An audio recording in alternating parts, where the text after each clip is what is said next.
pulling these slides up, I'm just going to share some of the stuff we've been doing, some of the best practice.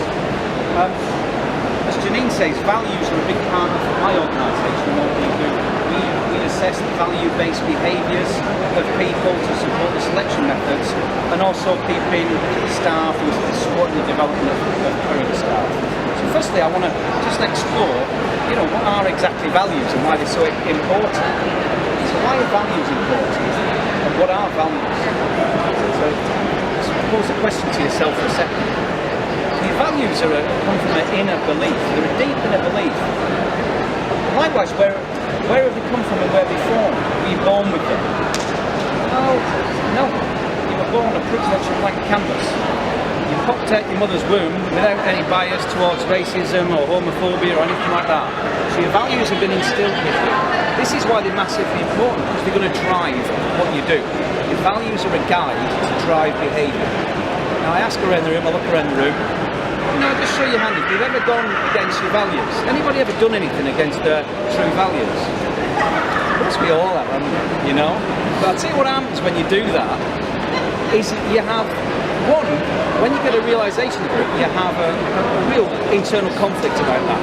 And this is why it's so powerful, because it's an intrinsic part of you, it's who you are. Now, the fabric of an organisation has values, and Janine quite rightly said one of the massive things is, what are the values of your organisation? And how do you map the people coming through the door who's going to map against your values? Now, we'll start with one problem. One problem is that many organisations' values are just part of the wallpaper. They're just something the boss dreamt up on a Friday night in the pub and said, right, we'll have these, and these are now impacted and you're all going to have these values. Now, I know that's not all the case, but then you've got to think about who owns your values.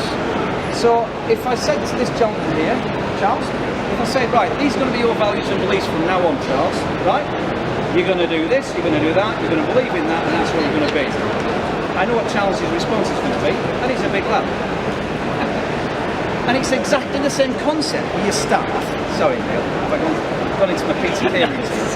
So it's exactly the same concept with your own staff. So if your values have been imposed on you, you've had no say, there's no ownership, there's no empowerment to decide what they are, you're never going to reside very well. And this actually sits as well with people coming into your organisation. So first thing I want to say to the leaders and managers and people who are involved with this is, one, go back, go through the front door of your organisation, be it domiciliary care, home, whatever, and say, what does this say about our values?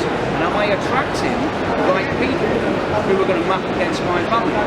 Or have I got a magnolia wall that just says my values in my organisation?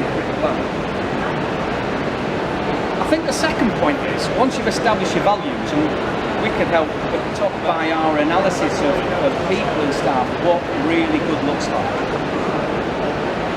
And the fact that the things you value more, you tend to be better at. So if I can understand what you really value, you'll probably be better at it. So, how do you then start to detect the person who walks alone and you wonder why they create mayhem? It comes down to the values weren't appropriate and you didn't analyse and assess them appropriately. Yeah? Or they don't map in with your culture. So I think the crux is getting to identify this. Skills for Care doing some fantastic stuff, supporting your development of being able to do value-based interviewing, but actually looking behind that even further and looking at the person is much more probably in depth. And that's going to be the crux to deciding if this person is going to be a risk or a high performer. So that's fantastic. Now, some of our research has also come, and we've just done a big piece of work looking at outstanding care homes. And we know there are not many outstanding care homes, and it was care homes, but this absolutely mirrors against the domiciliary guys and girls unit. And what was really interesting for us is we looked at outstanding care homes, but we also looked and measured and assessed the outstanding care managers. Now, from the work we've done in the sector, looking at homes that were struggling and managers from these homes and other managers, I was blown away by the difference in the person and the value-based behaviours of the outstanding people in these homes, to such an extent that they their problem-solving capacity was at an extreme level. We measure this in a way we do with our material, but they were 75% of them were at what we call an extreme level of capability for solving stuff. Another key indicator is their intuition. So when you're hiring people, one of the key, we've got to look at risk and compliance and risk. So the people and the guys and girls you want to hire and bring in, they've got to be compliant and risk-free. Because the minute you have a safeguarding or a big issue and it goes in the paper, your brand will be wrecked. So that's brand damage limitation. So again, value is going to be a massive part of this.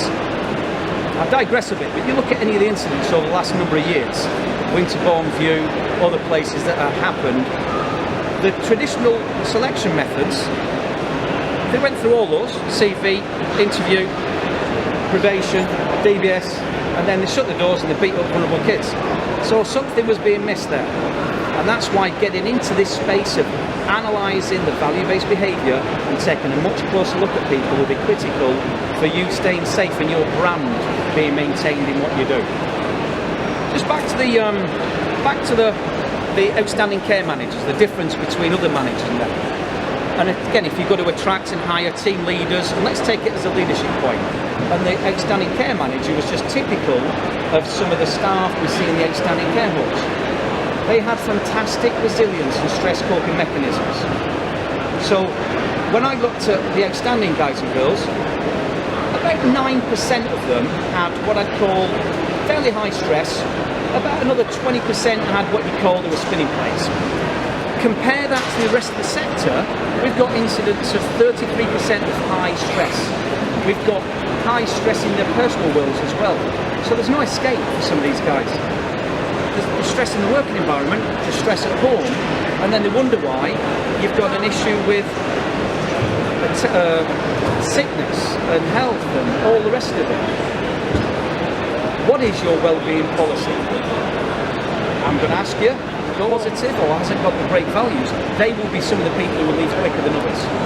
Okay? The other guys and girls, who are pretty naff by the way, and they've sneaked through the door, they're going to stay because they know they're going to soon get the job somewhere else anyway. So perhaps you want to also look at resilience of people when they come through. There's a massive amount of work being done at the minute on grit and resilience, yeah? And that is going to be a massive impact on performers. Because if there's one thing gets in the way of you performing on this transition into an environment, it's your resilience and grit, all right? So I'll send a load of stuff out, don't worry, we'll send you some of the stuff. So to what extent, when they come through the door, and Janine broached it, are your onboarding techniques effective? So let's say you've got the right person, you've attracted people. I know Neil's going to talk about how you can narrow that selection point down to attract people in. But once you've got them through the door, and once you've decided this person's right, one, do you know what the key qualities are, or do you know how to where you need to mentor them more effectively? The number of homes I go in and the number of organisations, people leave on the onboarding process of bringing people through. So I think we're coming to there, So I think, just to summarise really, yes, my organisation, we measure in a very accurate way value-based behaviour, which is really a big crux of who you want to be. Do the people map against your values? Please go back and take a look. And two, what are your onboarding techniques for bringing people in? And do you have a well-being and learning policy that develops people? Because your fast-track guys and girls you've included and brought into the business, the way that you as a leader of an organisation, anybody who works with us, they're on a leadership programme, be it a care worker, a porter, or a chief exec, everyone's on a leadership programme. Because you've got to lead yourself at some point. You can't lead yourself, you ain't going to lead anyone, right? So to what extent do you embrace that learning culture? Do you create vision for the people around you for where they're going? Because without vision and direction, motivation slows. So they might have a motive, everyone's got a motive, but motivation to move is another thing. That's getting off your bums and moving. So to what extent do you motivate by creating vision, and to what extent do you challenge? Because your really good candidates who come through the door, they're going to need stimulation and challenge. And if you do not challenge them very early on, they can feel valued, they will go. Be around for questions, can talk all night, but thank you, yeah.